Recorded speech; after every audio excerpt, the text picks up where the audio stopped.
Okay, चलो आज इस क्वेश्चन को अच्छे से टैकल करते हैं। देखो, इसमें ना हमें 4 अलग-अलग केमिकल रिएक्शंस दी गई हैं और हर एक रिएक्शन के लिए बेसिकली 2 चीजें करनी है। सिंपल। एक तो उसकी बैलेंस्ड केमिकल इक्वेशन लिखनी है और दूसरा ये पहचानना है कि भाई ये रिएक्शन है किस टाइप की। तो आओ एक-एक करके सबको देखते हैं। सबसे पहले है पार्ट ए। यहाँ क्या हो रहा है? पोटेशियम ब्रोमाइड रिएक्ट कर रहा है बेरियम आयोडाइड के साथ और प्रोडक्ट्स क्या बन रहे हैं? पोटेशियम आयोडाइड और बेरियम ब्रोमाइड।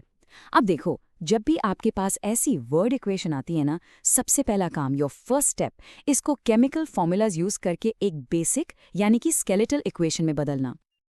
तो चलो लिखते हैं पोटेशियम ब्रोमाइड। ये हो गया KBr। बेरियम आयोडाइड का फॉर्मूला है BaI2। अब रिएक्शन के बाद क्या मिला? पोटेशियम बायोडाइड यानी Ki और बेरियम ब्रोमाइड यानी BaBr2। अच्छा, एक चीज पर यहाँ जरूर फोकस करना। ये जो छोटे छोटे सिंबल्स हैं ना, AQ और S, ये स्टेट सिंबल्स हैं। AQ का मतलब एक्वस सॉल्यूशन और S का मतलब सॉलिड। इन्हें मत भूलना, एग्जाम्स में इनके भी मार्क्स होते हैं, सीरियसली। ओके, स्केलेटल इक्वेशन तो तैयार है। अब नेक्स्ट स्टेप क्या है? बैलेंसिंग। चलो एटम्स गिनते हैं। रिएक्टेंट साइड पर देखो, 1 पोटेशियम। प्रोडक्ट साइड पर भी 1। ठीक है। अब ब्रोमीन देखो, रिएक्टेंट साइड पर 1, लेकिन प्रोडक्ट साइड पर उप्स 2 हैं। आयोडीन का क्या हाल है? रिएक्टेंट साइड पर 2 हैं, पर प्रोडक्ट साइड पर सिर्फ 1। तो ये तो गड़बड़ है। इसको फिक्स कैसे करें? सिंपल। KBr के आगे एक 2 लगा दो और Ki के आगे भी एक 2 लगा दो। चलो अब फिर से काउंट करो। देखा, अब दोनों तरफ हर एलिमेंट के एटम्स का नंबर एकदम परफेक्ट है।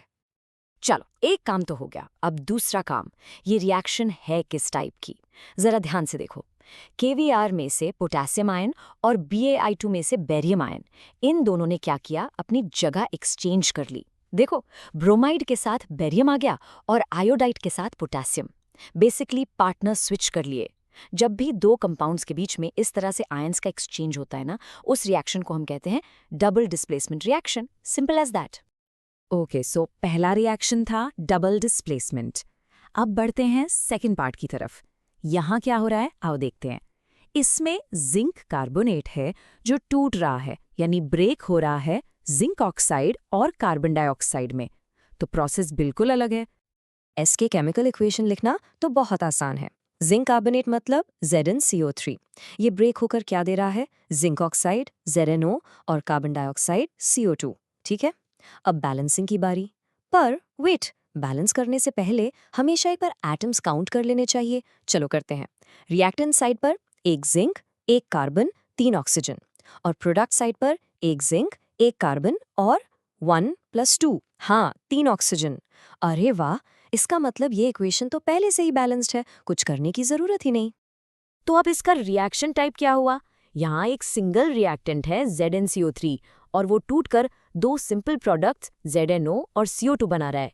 याद रखो, जब भी कोई एक कंपाउंड ब्रेक डाउन होकर 2 या उससे ज्यादा सिंपलर सब्सटेंसेस बनाता है, उस प्रोसेस को हम कहते हैं डीकंपोजिशन रिएक्शन। डीकंपोज का मतलब ही होता है टूटना। Easy to remember. ठीक है, अब तक हमने एक्सचेंज और ब्रेकडाउन वाले रिएक्शन देख लिए। ये जो थर्ड रिएक्शन है ना, ये पिछले वाले का एकदम उल्टा है, बिल्कुल ऑपोजिट। यहाँ हाइड्रोजन और क्लोरीन गैस जुड़ रही हैं और हाइड्रोजन क्लोराइड बना रही हैं। मतलब यहाँ चीजें टूट नहीं रहीं, बल्कि कंबाइन हो रही हैं। ओके, अब इसकी स्केलेटल इक्वेशन लिखते हैं। बट बी केयरफुल, यहाँ एक बहुत ही कॉमन मिस्टेक होती है। बहुत सारे स्टूडेंट्स हाइड्रोजन के लिए H और क्लोरीन के लिए सिर्फ Cl लिख देते हैं। ये गलत है। आपको याद रखना है कि हाइड्रोजन और क्लोरीन दोनों डायएटॉमिक गैसेस हैं। इसका मतलब नेचर में ये H2 और Cl2 के फॉर्म में मिलती हैं। तो करेक्ट इक्वेशन होगी H2 gas + Cl2 gas to HCl gas.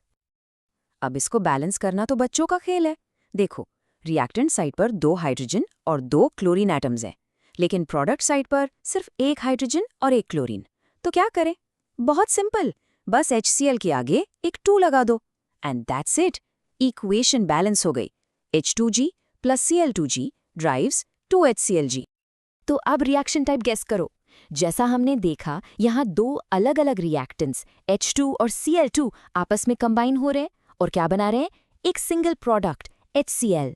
तो ऐसी कोई भी रिएक्शन जिसमें दो या दो से ज्यादा चीजें जुड़कर एक सिंगल नया कंपाउंड बनाती हैं, उसे हम कहते हैं कॉम्बिनेशन रिएक्शन। ये डीकॉम्पोजिशन का परफेक्ट ऑपोजिट एग्जाम्पल है, राइट? चलिए अब आते हैं इस क्वेश्चन के आखिरी पार्ट पर, पार्ट डी। ये एक मेटल और एक एसिड के बीच का क्लासिक रिएक्शन है। यहाँ सॉलिड मैग्नीशियम रिएक्ट कर रहा है हाइड्रोक्लोरिक एसिड के साथ और प्रोडक्ट्स बन रहे हैं मैग्नीशियम क्लोराइड और हाइड्रोजन गैस। इसमें एक और नया कॉन्सेप्ट यूज होगा। चलो इसकी स्केलेटल इक्वेशन लिखते हैं। Mg + HCl gives MgCl2 + H2। एक मिनट, मैग्नीशियम क्लोराइड का फॉर्मूला MgCl2 क्यों है? क्योंकि मैग्नीशियम की वैलेंसी होती है +2 और क्लोरीन की -1। जब हम क्रॉस मल्टीप्लाई करते हैं तो फॉर्मूला बनता है MgCl2 और साथ में रिलीज हो रही है हाइड्रोजन गैस यानी H2। चलो फट से इसको बैलेंस करते हैं। प्रोडक्ट साइड पर देखो, 2 क्लोरीन एटम्स हैं और 2 हाइड्रोजन एटम्स, लेकिन रिएक्टेंट साइड पर तो दोनों एक एक हैं। इसको ठीक करने के लिए हमें क्या करना होगा? बस HCl के आगे एक 2 लगा दो और हो गया। हमारी फाइनल बैलेंस्ड इक्वेशन बिल्कुल रेडी है। MgS + 2HClAq gives MgCl2Aq + H2G।